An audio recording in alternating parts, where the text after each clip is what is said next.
سوال نمبر 9 ہے کہ ایک بھائی کا سوال ہے کہ تبلیغی جماعت والے یہ جو سیر روزہ کرتے ہیں یا چلے لگاتے ہیں، یہ اس کا بھی شمار بدعت میں ہوگا؟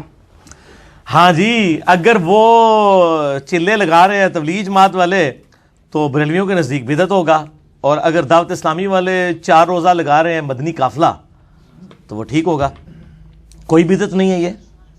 یہ زیادہ تر ہنگامہ کھڑا کیا اہل حدیث نے۔ اہل حدیث کو تو بدعت کی ڈیفینیشن کبھی سمجھ ہی نہیں آئی ہے، جو انہوں نے ڈیفینیشن پبلک کو بتائی ہے اس کے تحت خود یہ بدعتی ہیں۔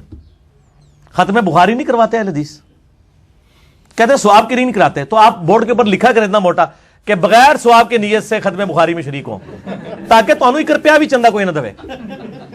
لوگ کہیں گے ثواب ہی لبڑا دے عمل ہے جا کے وہ تھی ثواب کے لیے ہو رہا ہے۔ یار یہ انتظامی معاملات ہیں۔ یہ آج ہم نے جو اتوار والے درس قرآن کیا ہوا ہے، نبی علیہ السلام تو جمعرات والے دن درس دیتے تھے، ہمارے لیے اتوار زیادہ کنوینئنٹ ہے۔ انتظامی معاملات کے اوپر کبھی بدعت کا فتویٰ نہیں لگتا۔ علماء کے درس نظامی کے جو کورسز ہیں 8 سال کا 10 سال کا، یا قم یونیورسٹی میں 17 سال تک بھی شیعہ پڑھتے ہیں، یہ انتظامی معاملات ہیں، یہ کہاں سے بدعت ہوں گے؟ تو ظاہر کچھ تو انہوں نے کرنا تھا نا، سیروزہ بنایا، چلہ بنایا، یا 7 مہینے یا سال ایک کورس ڈیوائز کیا انہوں نے۔ یہ انتظامی معاملہ، ہاں یہ بدعت صورت میں بنے گا اگر کوئی کہ یہ اس حوالے سے دین کا حصہ ہے کہ جس نے سروزہ نہ لگایا وہ گناہگار ہوگا، پھر بدعت بن جائے گی۔ ٹھیک ہے، بدعت کے اوپر میرا مسئلہ نمبر 75A اور 75B ڈیٹیلڈ ریکارڈڈ موجود ہے۔ اس میں میں نے بتایا کہ بدعت کے حوالے سے، اسی طریقے سے اسلام میں اگر کسی نے اچھا طریقہ جاری کیا ہے، صحیح مسلم میں حدیث ہے کہ جس نے اسلام میں اچھا طریقہ جاری کیا تو جاری کرنے والے کو بھی ثواب، جتنے لوگ اس پہ عمل کریں گے ان کو بھی ثواب۔ بدعت نہیں، سنتن حسنتن اور سنتن سیئتن، اور جس نے اسلام میں برا طریقہ جاری کیا۔ اور طریقہ میں بتا دوں، جیسے یہ ویڈیو کیمرہ ہے، یہ اسلام میں اچھا طریقہ ہے۔ گھڑی کے اوپر نماز کی ٹائمنگ فٹ کرنا، فکس کر دینا، اچھا طریقہ ہے اسلام میں۔ سافٹ ویئر حدیثوں کے بنانا، اچھا طریقہ ہے اسلام میں۔ تو میں نے بڑی ڈیٹیل سے بتایا کہ اچھی بدعت اور چیز ہے، بدعت ہوتی ہی بدعت ہے، چاہے اچھی ہو یا بری وہ غلط ہے۔ اچھے طریقے جاری ہو سکتے ہیں، وہ آپ جتنے مرضی کریں، تسبیح ہے، کاؤنٹر ہے، جس سے یا حج کرنے کے لیے ہم جاتے ہیں، بحری جہاز میں پہلے جاتے تھے، اب ہوائی جہاز میں جاتے ہیں، پہلے لوگ پیدل بھی جاتے تھے، تو یہ اسلام میں اچھے طریقے۔ اس طرح مسجد میں قالین، کوئی یہ کہتا ہے جناب تھلے اس پکے دے اتے اس قالین دے، منہ طرف خانہ کعبہ شریف اور AC شریف، اللہ اکبر، یہ دین نہیں ہے۔ یہ دین کو سپورٹیو چیزیں ہیں، دین کو سپورٹیو چیزیں، لیپ ٹاپ ہو، یہ ساری چیزیں یہ اچھے طریقے، اور مسلم شریف میں حدیث ہے جس نے یہ جاری کیا اس کو ثواب ملے گا۔ اور میں کہتا ہوں یہ جس نے بھی یہ کام کیے ان کے لیے صدقہ جاریہ۔ البتہ جو تعلیمات ہیں تبلیغی جماعت یا دعوت اسلامی کی، ان سے ہمیں علمی اختلاف ہے، وہ میرا لیکچر پیچھے ریکارڈ ہو چکا ہے۔ دعوت اسلامی اور تبلیغی جماعت والوں کو نصیحت یا اس طرح آپ لکھیں، اور میری مخلصانہ نصیحتیں، ہم ان کی جو ہے نا وہ ان چیزوں سے اختلاف کرتے ہیں، باقی ہمیں طریقے سے نہیں ہے۔ وہ پہلے بریلوی کہا کرتے تھے جناب، آپ کو پتا ہے بڑا مشہور ایک شعر تھا کہ جی آتچ لوٹا گلیچ استرا ستھن چھوٹی گردن موٹی، اے سنو جی، ستھن چھوٹی یعنی شلوار چھوٹی یعنی تہمت چھوٹی، گردن موٹی، گلیچ توا، ٹھیک ہے جی، تے سر تے استرا تے چک بسترا، تے وہ کیا کہتے ہیں کرا ٹینڈ تے چل رائے وینڈ۔ تو یہ اس طرح انہوں نے شعر بنائے ہوئے تھے جب تک وہ خود دعوت اسلامی ہری پگڑی والی جماعت نہیں تھی بریلیوں کی۔ اب وہی لوٹے بھی انہوں نے اٹھائے ہوئے ہیں، بسترے بھی انہوں نے اٹھائے ہوئے ہیں، ٹھیک ہے، اور ماشاءاللہ شلوار بھی ٹخنوں سے اوپر کرتے ہیں۔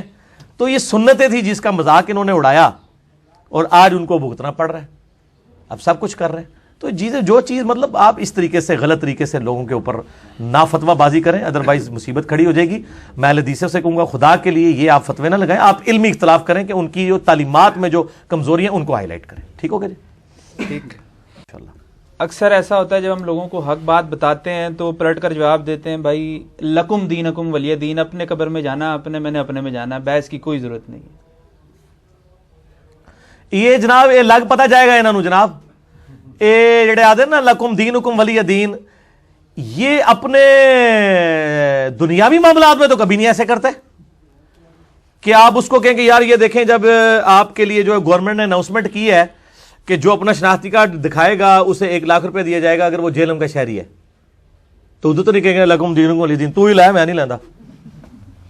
دین میں اگر کوئی کر رہا ہے یہ بھائی حرام ایسے جو کرتا ہے، یہ ذہن میں رکھیں.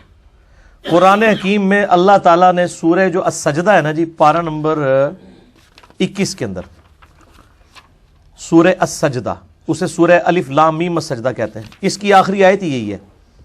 اور میں نے یہ آیت آخری نصیحت کے طور پر ریسرچ پیپر نمبر 4 امام الانبیاء کی دعوت قرآن صلی اللہ علیہ وآلہ وسلم پہ بھی ڈالی ہے. اللہ تعالیٰ فرماتا ہے، آیت نمبر ہے 22 اس کی، سورہ سجدہ کی، وَمَنْ أَظْلَمُ مِمَّنْ ذُكِّرَ بِآيَاتِ رَبِّهِ ثُمَّ أَعْرَضَ عَنْهَا. اس سے بڑھ کر ظالم کون ہے جسے نصیحت کی جائے اللہ کی آیات سنا کے کہ اللہ سے ڈر، بھائی نماز پڑھ، ماں باپ کے ساتھ اس نے سلوک کر، اللہ نے اس حرام کیا ہے، یہ برے کام جو تو کر رہا ہے چھوڑ دے. اللہ فرماتا ہے اس سے بڑا ظالم کوئی نہیں ہے کہ جس کو ایسے سمجھایا جا رہا ہو اور وہ روگردانی کرے. اِنَّا مِنَ الْمُجْرِمِينَ مُنْتَقِمُونَ، ایسے مجرم سے ہم انتقام لے کر چھوڑیں گے.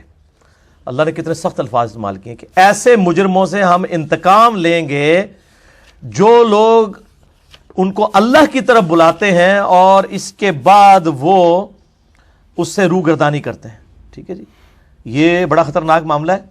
اور ایک اور آیت بڑی سخت ہے، سورۃ المؤمن، سورہ غافر کی آیت نمبر 10 ہے، ان الذین کفروا ینادون لمقت اللہ اکبر من مقتکم. جن لوگوں نے دنیا میں اللہ کا انکار کیا،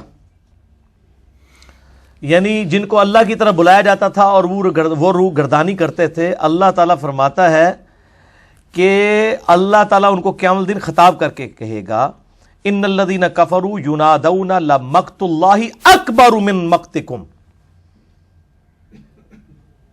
انفسکم اذ تدعون الی الایمان فتکفرون.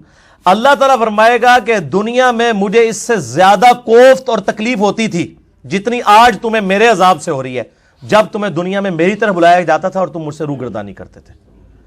اس سے زیادہ سخت الفاظ قرآن میں میرے نزدیک کوئی نہیں ہے.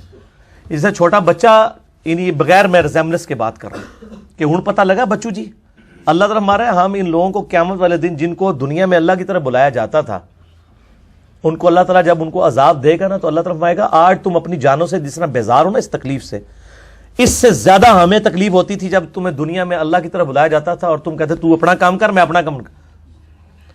یہ نبیوں کے ریپرزینٹیٹو ہوتے ہیں جو آپ کے پاس اللہ کا دعوت لے کے آتے ہیں.